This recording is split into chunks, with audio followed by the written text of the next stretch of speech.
eyes from his plate. Taking the sound of Asina's fork clattering on the empty plate as a cue, we both got to our feet. I would head home. Asina would go to continue practice. Yeah, bye. Had they both been worried about me? Part of me felt happy about that, another felt guilty. Despite that, I left the cafeteria with a feeling of gratitude for having friends that would talk to me about these things.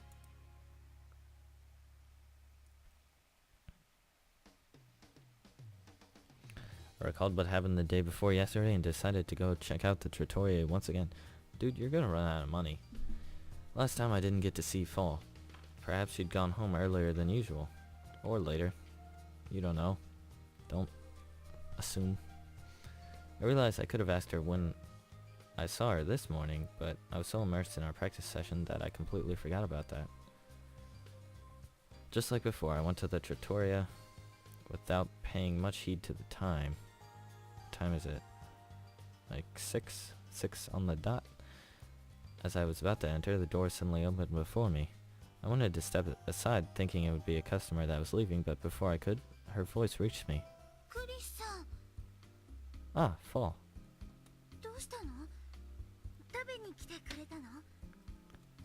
Yeah, just on a whim though. So you're done for the day, huh?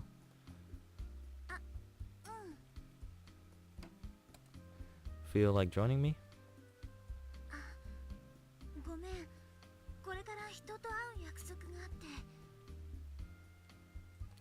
I see, that's a shame.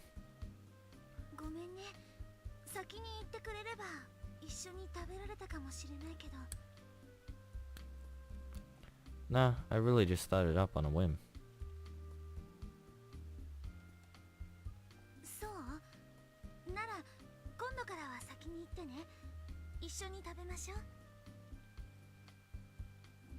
Got it. Oh, by the way, around this time would be fine, right?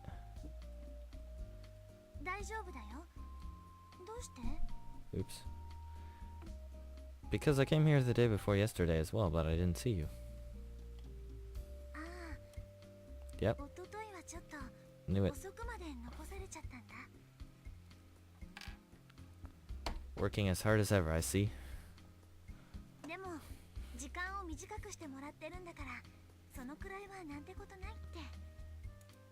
I see. I'll not hold you up any longer. You're meeting someone, right?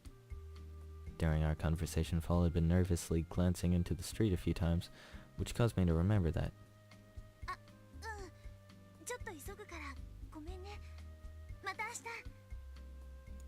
See you tomorrow. For the second time today.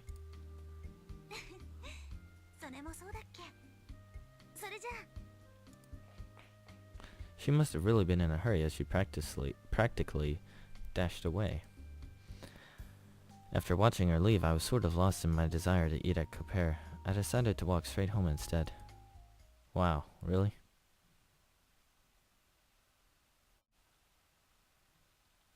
Gennaio.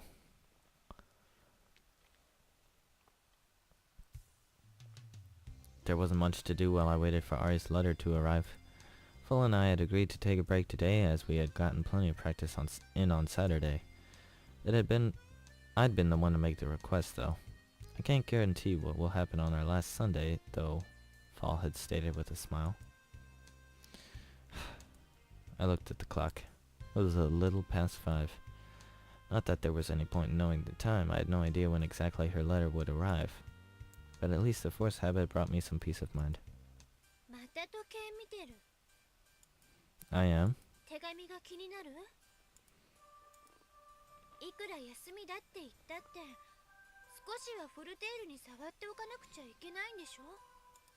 After the letter. We'll do our ensemble as always, don't worry. No? Then what?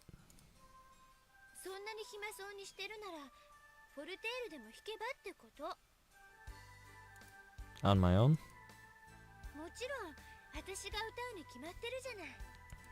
That would be an ensemble, wouldn't it? So you're pretending to be worried just so you can sing, huh? Well, whatever. It might be better than wasting my time like this anyway. Sure, it'll make me forget about the time at least. The idea didn't sound particularly attractive, but devoting the time to Forney still beat wasting it doing nothing. I wondered how many more times I would get coaxed into doing ensembles with her.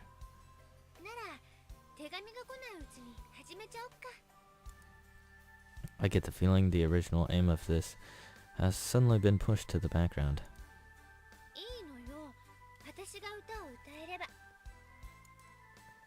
Thanks for your selfish insights. Yes, yes. She's singing. It's always a beautiful song arose in the room. I accompanied her voice with my Fortelle, and we produced a pure sound that would be challenging to realize with just instruments. As I was rocked by the wave of music, I suddenly felt like crying. I was overcome by an emotion unknown to me and had to put in considerable effort not to succumb to it. For all that, I didn't stop playing. In fact, I managed to bring the piece to a completion more smoothly than ever.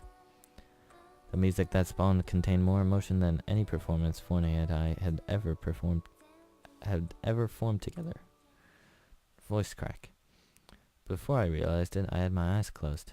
The lingering afterglow not yet subsided, I found myself incapable of moving or talking. I focused on delving through my memories in an attempt to pinpoint the source of my current emotions.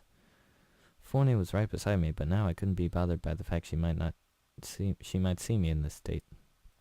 What could it have been just now?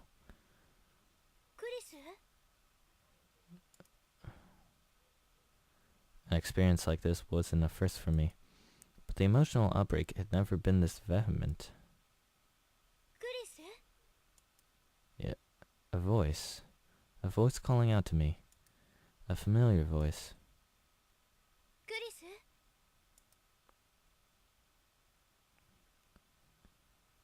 Forney. Nothing. The moment I heard it, realization hit me that this voice had been the source of it all, or more accurately, the emotions embedded into Forney's voice. I heard in one of my Fortelle classes that research was being done into what magic really is. The magical instrument Fortelle.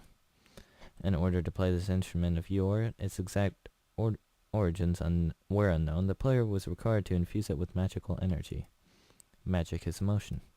Apparently those had been the words of some scholar or musician. Or perhaps a scholar who also happened to be a musician, or the other way around. His theory was apparently not widely supported, but this very moment nearly convinced me it was true. Certainly records confirmed that many Fortelles had been individuals of strong emotion. But this characteristic applied to many famous musicians, not just Fortellists, so it wasn't much proof back to the theory. Moreover, I didn't consider myself to be a person of strong emotion at all. It was just something an instructor had said as an aside in the first place. It wasn't written in any of my textbooks. So back then I shrugged it off, not thinking much of it. But I just experienced great emotion and played the best. So something must have happened. Or at least I'm assuming that's what's going through his head right now. Forney. What were you thinking about just now? Yeah.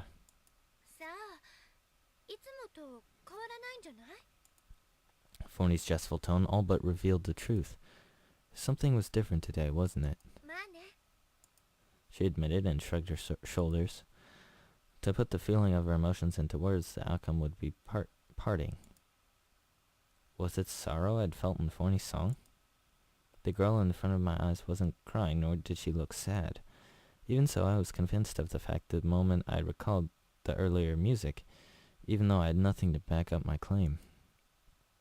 But despite my understanding, it didn't change the fact that I was unable to put it into words.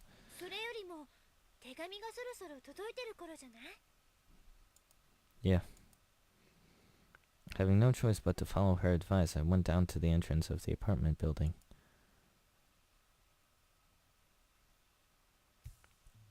I returned to my room with the letter in hand. There was no sign of Forney. The room was deserted. I considered calling out her name, but figured I should check the letter first. In the end, I kept silent and opened the envelope. The letter I removed comprised more sheets than usual. クリス、そちらは相変わらず雨が降っていますか？こちらもそんなにいい天気じゃないけど、それでもまだあと2週間もしないうちに卒業演奏なんだよね。大して意味のない決まりきった言葉しか私には言えないけど、とにかく私は私のいる場所から応援しています。今日はクリスに伝えなくちゃいけないことがたくさんありすぎて、まずはアルシータさんのこと。本当に彼女の力になってあげたいっていうクリスの気持ちはよくわかりました。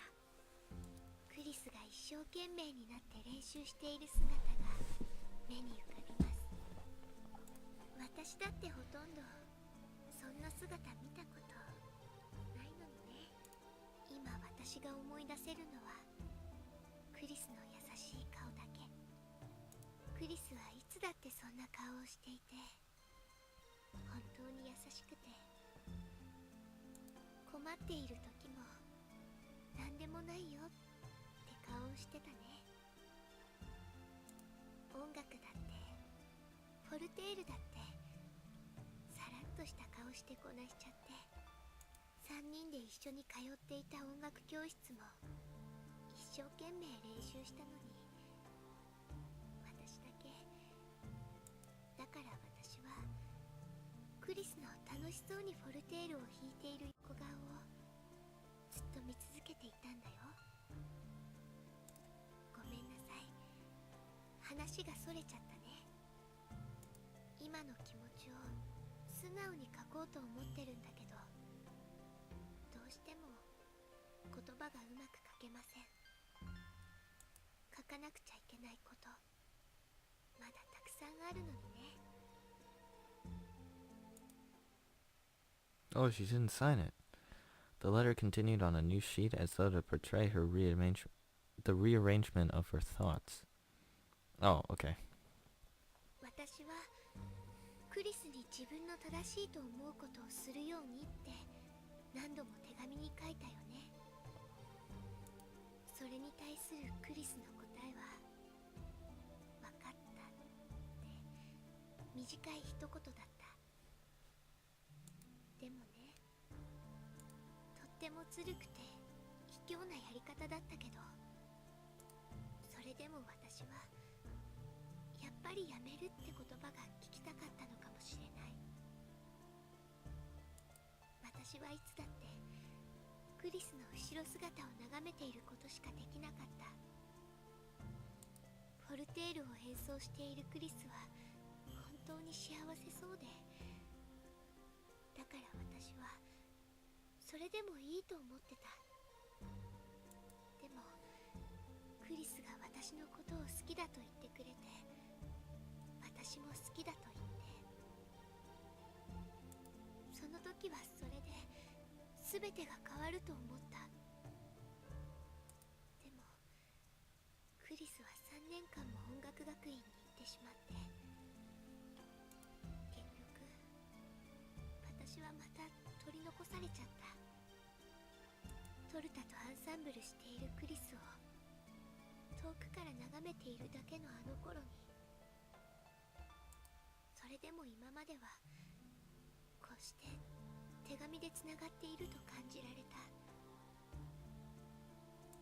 だってクリスのそばにはトルタしかいなかったから。でも今は違うんだよね。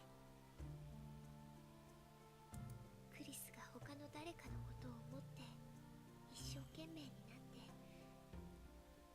そして私はそれを見ることもできない。